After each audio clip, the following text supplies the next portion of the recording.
Good morning, good morning, good morning to all. Naveen, Raunak, Neera हमारे साथ आज हैं और तीनों का ही जेआरएफ क्वालिफाई हुआ है और जो एग्जाम सितंबर 2022 को हुआ है। तो सबसे पहले आप सभी को बधाई हो बहुत बहुत। और जो स्टूडेंट्स आज नहीं है उनको हम इन फ्यूचर देखेंगे कि उनको भी हम यहाँ सबके सामने लेके आए। तो सबसे पहला मेरा क्वेश्चन यही है कि जैसे आपने रिजल्ट देखा, जेआरएफ हो गया आपका, तो फर्स्ट इंप्रेशन आपके फेस पे या आपके माइंड में क्या आया? वो हैप्पीनेस मैं जानना चाहता हूँ, Raunak. Good morning sir and all, good morning. मतलब जब जीआरएफ हुआ था, अच्छा तो बहुत लगा क्योंकि कुछ अचीव किया बहुत बहुत दिन के बाद, बहुत मेहनत के बाद। तो इससे मतलब बहुत ही अच्छा लगा। एंड नेक्स्ट का भी सोच रहा था उस वक्त ही। इससे मैं मेरा मतलब एक रास्ता खुल गया मेरे लिए।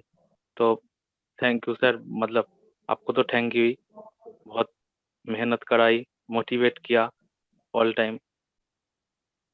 Thank you sir. नवीन, नवीन।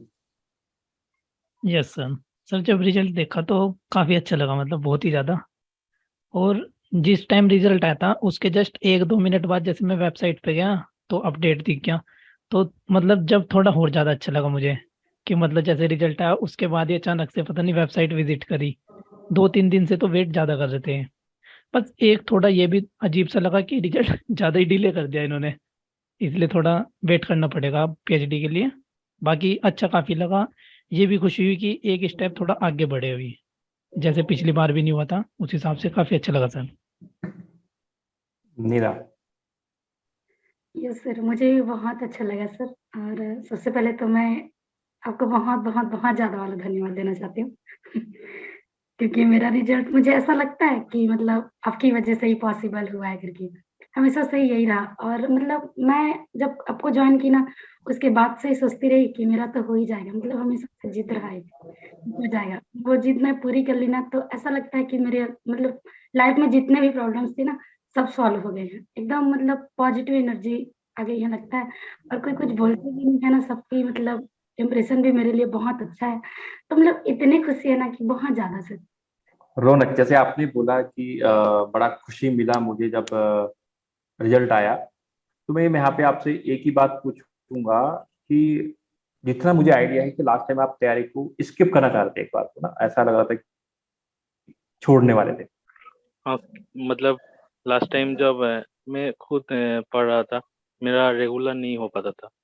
उसके बाद मतलब कोविड के टाइम पे तो मतलब एक एग्जाम नहीं हुआ मेरा। 2020 में क्वालिफाई मतलब एमएससी हुआ था। उसके बाद एक साल एग्जाम नहीं हुआ। उससे बहुत ज़्यादा इफेक्ट इफेक्ट पड़ा। मतलब पढ़ते नहीं थे, टेंशन में आ जाता था। तो उस वक्त जो फरवरी में जो एग्ज़ाम हुआ था उसमें मेरा स्कोर नहीं अच्छा हुआ था। मेरा मतलब वो 75 का आसपास था। उसके बाद तो मतलब छोड़ ही दे रहा था। कुछ मतलब थोड़ा अलग लाइन में चलना चाहता था। मतलब इस लाइन को छोड़ छोड़ दे रहा था। उसके बाद मेरा फैमिली भी मुझसे बोला कुछ और देर रोक लीजिए। मतलब 6 मंथ और 3 मंथ के आफ्टर ही तो एग्ज़ाम होना था ना। तो इसलिए मैं एग्ज़ाम के लिए तैयारी शुरू की। फिर आपसे मुलाकात हुआ। आपको ही फ़ोन किया था। फिर आपसे मोटिवेट हो रहा था। एक फ्रेंड मिल गया मेरा। मैं थोड़ा इंट्रोवर्ट हूँ, मैं बात भी अच्छे से नहीं कर पाता हूँ। तो मेरा फ्रेंड भी उतना ज़्यादा नहीं है जिससे बात करके मेरा मतलब मैं खुश रहूँ। तो फिर फ्रेंड्स मिला। एवरीडे क्लास में आता था, आपसे बात होता था। आप थोड़ा मोटिवेट भी करता था। आप थोड़ा थोड़ा स्टोरी भी सुनाता था, अच्छा लगता था। तो इससे मतलब बहुत ज़्यादा चेंज हो गया। आप जो रिजल्ट के बाद तो मतलब सब सही लग रहा है। तो अभी जो स्टूडेंट्स, बहुत सारे स्टूडेंट ऐसे होते हैं जो बाउंड्री पे हैं और तैयारी को स्किप करना चाहते हैं या क्विट करना चाहते हैं, तो आप उनको कोई मैसेज पास करना चाहते हैं यहाँ पे? छोड़िए मत, मतलब एग्जाम तो 5 to 6 मंथ आफ्टर ही हो जाएगा। तो आप जब बाउंड्री पे हो, आप थोड़ा और मेहनत कर लीजिए तो हो जाएगा। एंड एग्जाम में थोड़ा प्रॉब्लम हो रहा था। मतलब फरवरी में भी हुआ था। तो उससे मैं थोड़ा एक्सपीरियंस था मेरा कि ऐसे होगा। तो मेरा भी इस एग्जाम में भी एक बार हुआ था कि सिस्टम ऑफ हो गया, बट मैं मतलब टेंशन में नहीं आई कि एग्जाम अच्छे से ही दूंगा, ऐसा था। अच्छा, ऐसा सोचा आपने। अच्छा लगा जान के कि बहुत सारे स्टूडेंट्स हमारे साथ जुड़ते हैं और कई बार क्या होता है कि मीन्स बाउंड्री पे पहुंच के वो तैयारी को बंद कर देते हैं। बहुत सारे रीजन होते हैं, फाइनेंस की एक रीजन होता है, मेंटली स्ट्रेस भी रीजन होता है। तो यदि कोई स्टूडेंट ऐसा स्टूडेंट क्वालिफाई करता है तो सबके लिए मोटिवेशन बनता है। तो जितना आपकी स्टोरी मुझे पता है तो आपके साथ भी ऐसा ही कुछ था, but we are happy now कि जेआरएफ क्वालिफाई हो गया है। जो एक हमारा सपना था वो पूरा हुआ है।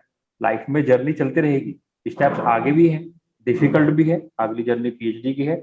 बट एक हैप्पीनेस है कि हमारा एक एग्जाम था वो क्वालिफाई हो गया है। इसमें नवीन से मैं आपसे पूछना चाहूंगा यहाँ पे। नवीन, जैसे आप एनआईटी से पास आउट हो, मुझे आपके बारे में पता है।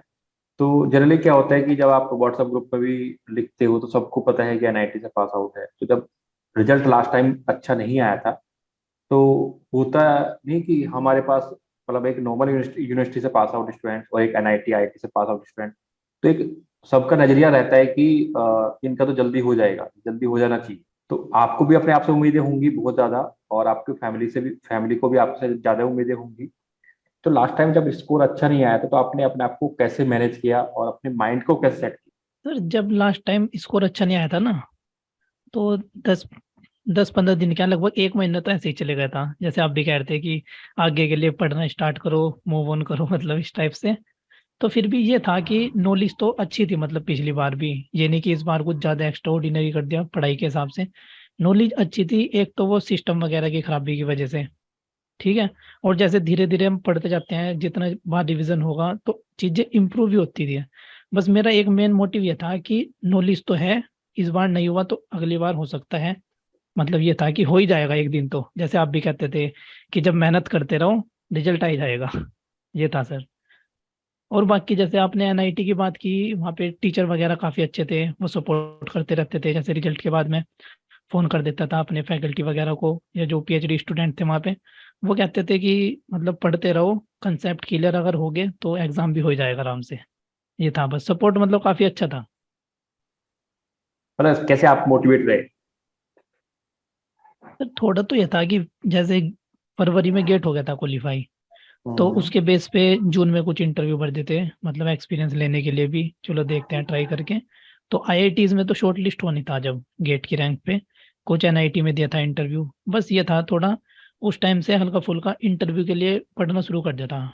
मतलब जो जैसे स्टैंडर्ड बुक होती है, मेनली जैसे अप्लाइड मेरा टॉपिक है उसकी पढ़ता था।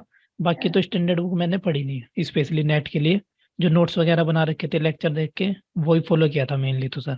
सर फॉर्म तो भरा था मैंने जीआईसी का, पर मैं एग्जाम देने नहीं गया था, क्योंकि एक तो मैंने उसकी प्रैक्टिस नहीं करती, और ऊपर से थोड़ा टारगेट भी क्लियर था कि इधर ही जाना है हायर एजुकेशन में। तो जीआईसी का तो पेपर देने नहीं गया था मैं।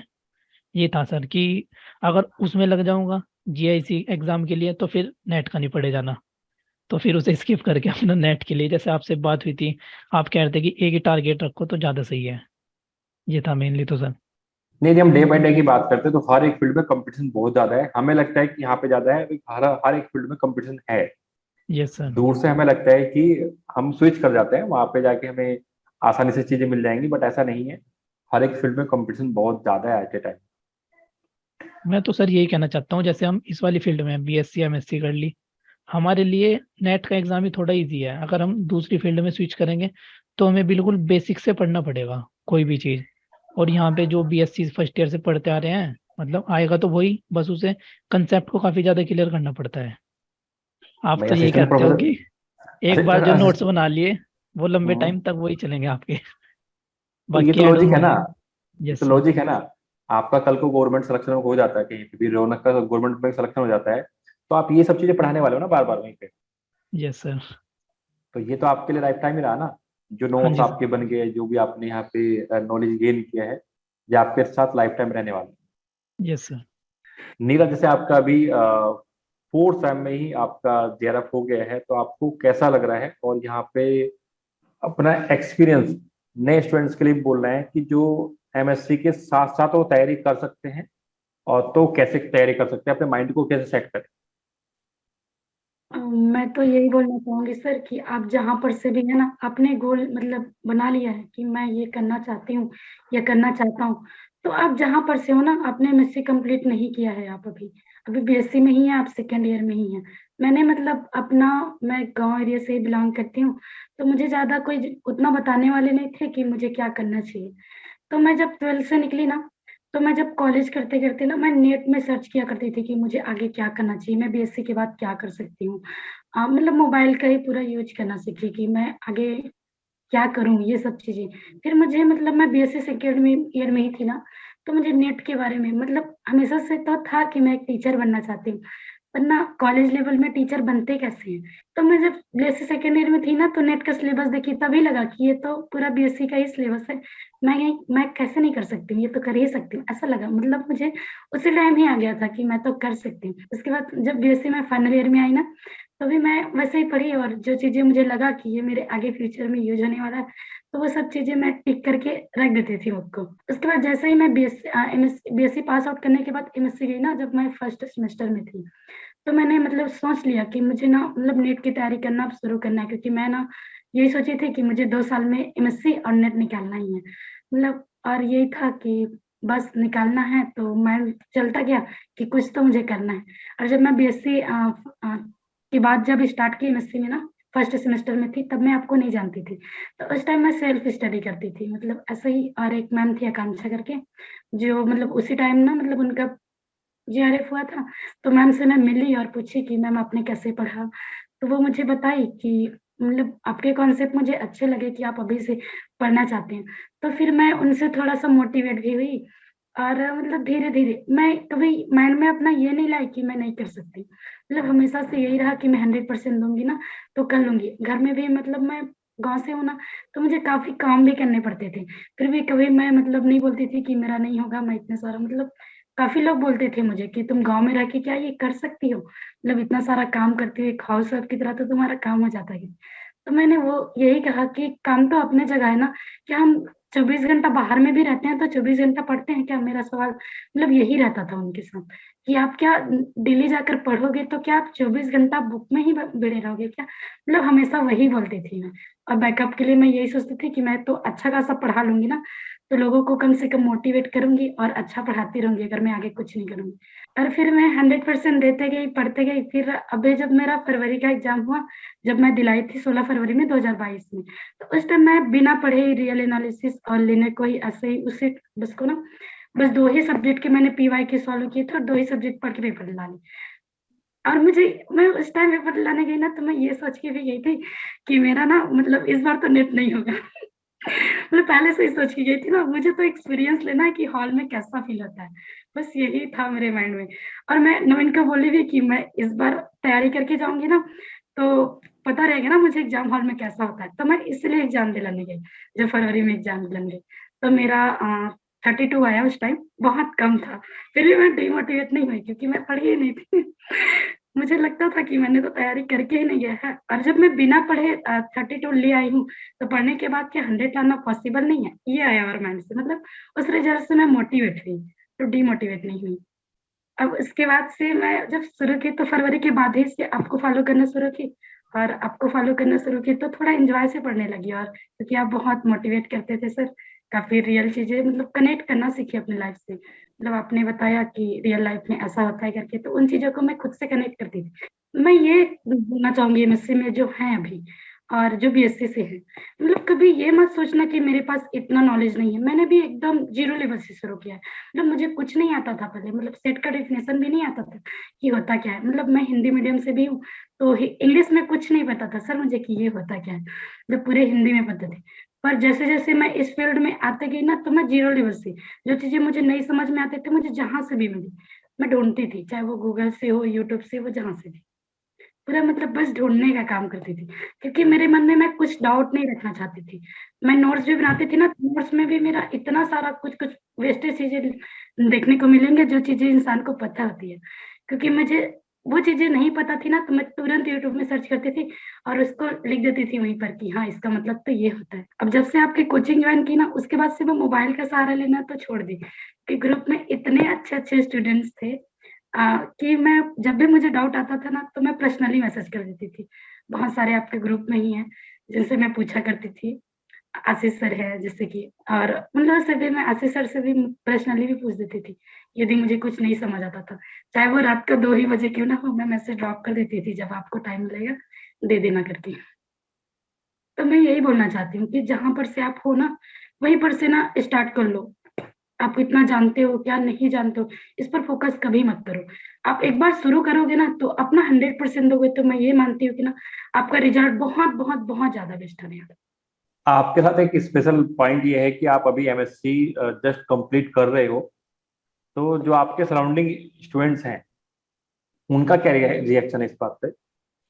बहुत ज्यादा सर, जिन लोग मुझे मतलब मैं जब बीएससी एमएससी लाइफ में थी ना तो जिन लोग मुझे सुनाया करते थे कि तू सिर्फ दिन भर पढ़ती रहती थी, आज वही मेरे साथ मोटिवेट होके मेरे साथ पढ़ने भी रहे हैं कि नहीं मैं मतलब हम लोग भी पढ़ेंगे, काश हम लोग तुम्हारी बात उस टाइम मान लिए रहते ऐसा करके। तो मैं यही बोलना चाहती हूँ कि ये काश वाला वर्ड ना आपके साथ आने वाले फ्यूचर में मत लाना कि काश मैं ये कर लेती। इसलिए जहां पर से भी हो उस काश वर्ड को हटा के वहीं पर से स्टार्ट कर दो। फ्यूचर में मत सोचो कि काश मैं ये कर लेती तो ये होता नहीं। तो सब ना कोई जॉब करने वाले थे, कोई और कुछ करने वाले थे, कोई कंपलसरी एमएससी का पढ़ने वाले नहीं थे। मतलब मुझे कोई नहीं मिला कहने वाला कि मुझे एमएससी पढ़ना है, मतलब सब डिग्री के लिए पढ़ रहे थे ऐसा लगा। मतलब उन लोग यही बोलते थे कि हमें सिर्फ डिग्री चाहिए करके। तो मैं मतलब काफी लोगों को वो भी बोलती थी कि एक बार मतलब नेट की तैयारी करके देखो ना, तो वो बोलते थे हम लोगों से नहीं होगा, तो भी मैं बोलती थी कि हो जाएगा कैसे नहीं होगा करके। तो उस टाइम मेरी बातों का इफेक्ट नहीं पड़ता था उन लोगों को, क्योंकि मैं खुद ही नहीं निकाली थी। तो उन लोगों को शायद लगता था ये खुद फेंक रही है ऐसा, मतलब उनके माइंड में पता नहीं क्या आता था, पर कोई नहीं सुनती थी मेरी बात। मुझे अकेले मजा नहीं आता पढ़ने में, कोई डिस्कस करते रहेंगे, क्योंकि उस टाइम मैं आपके ग्रुप में नहीं थी। तो मैं यही बोलती थी पर कोई नहीं आया। फिर भी मैं सोची कि कोई नहीं, मतलब एक वो है ना कि कुछ अलग करना है तो भीड़ से हटकर चलो वाला। तो मैं सोचने लगी कि चलो कोई नहीं है ना साथ में, तो मैं अकेले ही चलूंगी करके। फिर मैं मतलब स्टार्ट भी कर दी, और अभी उन लोगों का रिएक्ट ऐसा है ना कि जब मैं अकेले थी जिस टाइम मैंने स्टार्ट किया, और अब मैं मतलब जेआरएफ निकाली ना, उसके बाद ऐसे बहुत से लोग हैं जिन्होंने मुझे कॉल करके खुद पूछा है। कई लोग सेल्फ स्टडी अभी स्टार्ट किए कि हम लोग अपना बेसिक क्लियर कर लेते हैं फिर बाद में मनीष सर को ज्वाइन करेंगे, और ऐसा भी है जिन्होंने आपको ज्वाइन भी किया है।